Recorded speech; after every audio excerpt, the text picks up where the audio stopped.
Kung ako pong iluluklok ninyo bilang mayor, lalabanan po natin ang kahirapan.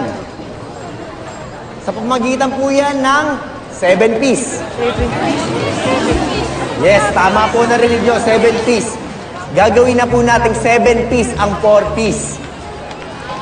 Alam niyo po ang ibig sabihin nito?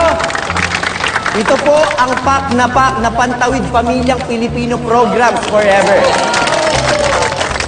At syempre, para naman po sa sektor ng edukasyon, magdadagdag po tayo ng local holidays para po magkaroon po kayo ng mas maraming oras para po sa inyong pamilya.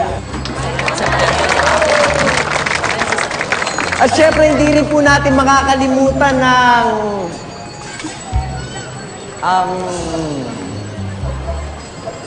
ayun, ang programang pampalakasan.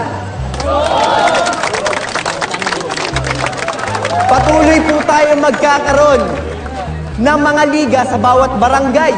At syempre, libre ang uniform ng mga players. Gusto niyo ba yun? Hindi na kailangan ng barangay pinaasa. Bakit ano ba kailangan, Aber? Ang tunay na problema ng barangay pinaasa ay yung nakaambang na demolusyon dito sa ating lugar. FYI lang para lang sa kaalaman ng inyong partido, nanganganib ba wala ang ating mga kabuhayan at bahay dahil sa nalalapit na demolusyon dito. Nais sila magpatayo ng malls, condominiums, ng malalaking real estate companies. Ngayon papayag ba kayo? Yes! Ginoong John G., kaya mo ba kaming ipagtanggol? Kaya mo bang ipaglaban ang aming mga kabuhayan at bahay dito sa lugar namin? Kaya mo ba, Mr. Hero ng pagbabago? Huwag kang mag-alala, Che. Dahil bilang mayor po ng Malaya, sagot ko kayong lahat. Hindi po papayag na mangyari po yan.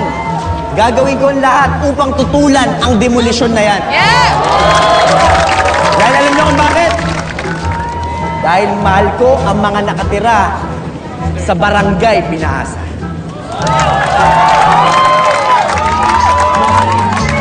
Sir Janji, water. Galing-galing mo. Hangang-hanga ako sa iyo. Galing!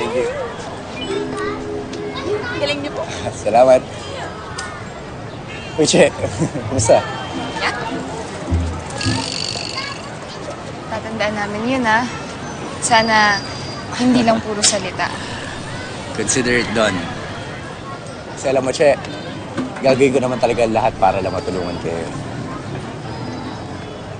Sigurado ka, narinig namin sa ibang politiko yan.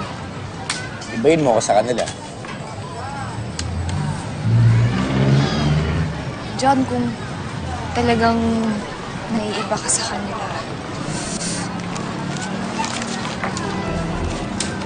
bakit namimili ka ng boto? Teka, kanino galing to?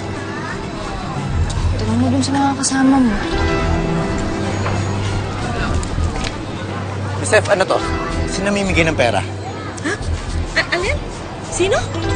Para lang po sa kaalaman ninyo, hindi niyo po kami mabibili. Hoy, hindi kami bumibili ng boto. Baka sa ibang kandidato galing yan. Anak nga. Alamin ko. Che, kalimutan na lang natin to. Basta, I give you my word. Sa'yo ko nangako.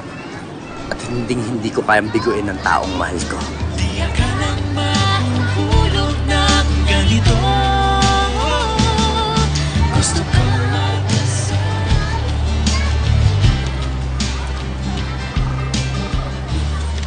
Margo, nasaan ka na?